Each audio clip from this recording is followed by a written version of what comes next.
The 23rd Wing executed a wing level exercise to practice our Agile combat employment tactics, techniques, and procedures, as well as implementing Air Combat Command's lead wing concept of operations. Agile combat employment is how we are going to tackle great power competition in a highly contested environment. It is different from how we currently conduct combat operations. It's normally from a sanctuary base with a constant presence. In Agile combat employment, utilizing the lead wing concepts, we expect to potentially be at a FOB for up to 30 days, and then your CL is 24 to 72 hours, but constantly maneuvering around the battle space, and that is to mitigate the kinetic and non-kinetic threats from our potential adversaries. In November of 2019, I was invited to the Cross-MAGCOM Multi-Capable Airman Development Conference. This conference consisted of functional area managers across the Air Force. The goal was to provide the Expeditionary Center a guideline basis for building a training plan. So during this conference, we built a team composition as well as identified some tasks necessary for airmen to be able to accomplish.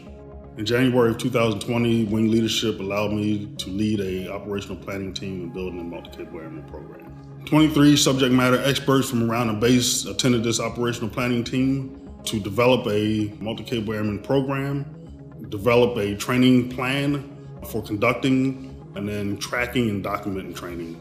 In April, due to the pandemic, I came back to the Wing Commander with another plan, a course of action, and then in May of 2020, we implemented and executed our first MCA course.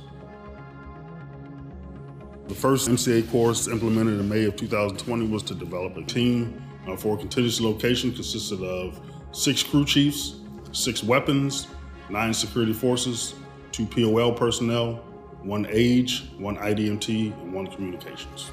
The main goal of a contingency location team is to provide refuel and reload capabilities for a maximum of 18 hours per day for up to 96 hours.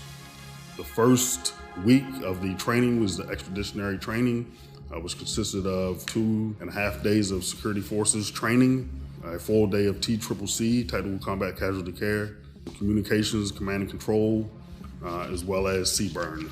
The Tier 2 piece is the AFSC specific multi-capable airman training, and that's where we train personnel to additional tasks outside of their core AFSC, which incorporates more of the mission generation skills. With several different courses, we've changed the team compositions for the contingency location team.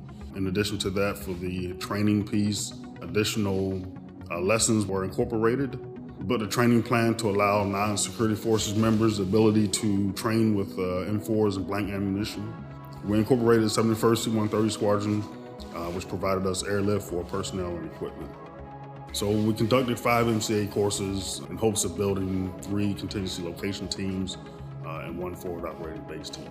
At the culmination or the end of each of those training cycles, the airmen would participate in our Mobile Tiger series, which is a 2-day event that tested all the knowledge that they learned in their 2-week course.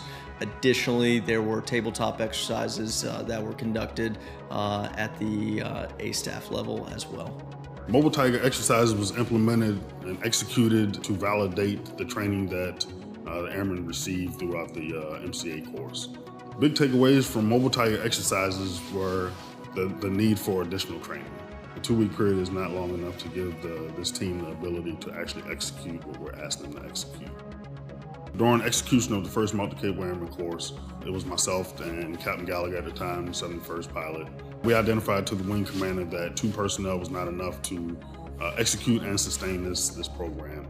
And so going off of that, the Wing Commander developed the Wing Integration and Training Office. Part of the innovative process to start this culture change, I would say, started with the advent of the Wing Integration and Training Office. So nine personnel across the wing, 8 different AFSCs to tackle agile combat employment and multi-capable airmen and lead those lines of effort.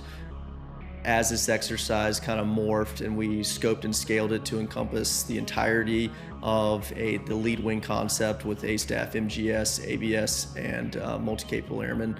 There was an A-Staff working group, a mission generation squadron, operational planning team led by Lieutenant Colonel Brady with an output of his recommendations, as well as the mission support group working on their own organic air-based squadron capabilities. So there were multiple lines of effort that tried to sync up to then execute Mosaic Tiger. Prior to Mosaic Tiger, we did a call out to the different units, requesting those personnel that we've already trained, and then we built teams based on the personnel that were available for Mosaic Tiger. The Wing Integration Training Office handled logistics for outstations, so Patrick Space Force Base, MacDill Air Force Base, and Avon Park. So we went out and we managed the FARP and hot refuel site surveys, as well as all the logistical support to provide a menu of options to the air staff for bed down, munition storage, refueling, and integrated combat turn operations, so that they can make decisions based on the boundaries that were set for them. So I'd say the majority of the lessons learned in regards to scoping and scaling this exercise was more from observing other exercises or reading AARs. And really what our shop noticed was either part task training in the exercise, where tactical DLOs took precedence over a overall operational learning objective, or the A-Staff not being tied in directly to the operational flying, or a lack of red cell or red threat that the Blue Force could react to. So taking in all of those lessons learned, we tried to build a exercise where every form and function, your A-Staff, your Mission Generation Squadron, Air Base Squadron, and multi-capable airmen were all tied in together with the flying operations and the maneuver operations that are reacting to a smart enemy. Non-23rd Wing assets that participated and helped facilitate this exercise, and the 20th BDG, who played a role in the day one infill down at Avon Park to secure the airfield, as well as their opposing force down at Avon Park as well. You had Dover and McGuire provide 1 by C-17 and 2 by Cruise to help with the logistical aspect of the mission. The 2-1 STS came down to provide the initial control of the austere airfield, as well as some CAS and direct action missions. Additionally, you had the E-8s out of Warner Robins provide a TAC C2 and dynamic tasking role. And you had the 243rd Air Traffic Control Squadron out of Cheyenne, which was a National Guard unit who came down to Avon Park and took control from the 2-1 STS, as well as provided a mobile TACAN for navigation for the aircraft in the exercise. The deployment cell down at FOB MacDill is a SOCOM asset, but they set up all of our tent infrastructure down there as well. We use Headquarters Air Force adaptive operations in a contested environment, as well as 15th Air Force Draft, Mission Essential Tasks, and Air Combat Command's lead wing concept of operations to really set the expectation for what capabilities this wing needs to provide to the combatant commanders in the high-end fight. The expectation here is a experimentation to set a solid baseline for Agile combat employment and lead wing within the 23rd Wing, and then message that laterally to the other lead wings across the force, as well as up to 15th Air Force and ACC, so that they can answer our questions and learn from our lessons learned as well. Going forward, we're looking to just maintain one contingency location, multi-capable airman team, so that they can continue to focus on their training and become a cohesive unit. So that's an example of the iterative process that we're bringing to this experimentation. A lot of the products that we've built and the program that we've built is kind of acting as a benchmark for other wings. 23rd Wing was the first wing to implement and establish and execute a multi-capable airman training plan. We were also the first to test out and execute, by way of integrated combat turns, the prototype contingent refuel pump named the Starcart.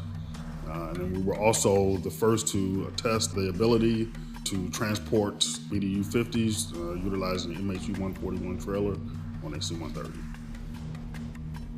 The biggest takeaway that I've gathered throughout the 5 classes, 5 exercises that we've executed is that 2 weeks of training is not nearly enough to build effective multi-capable airmen. The recommended change to the wing commander is to allow us to sequester 27 personnel, code them so they cannot deploy, and then allow the wing to own them and own a training plan for them.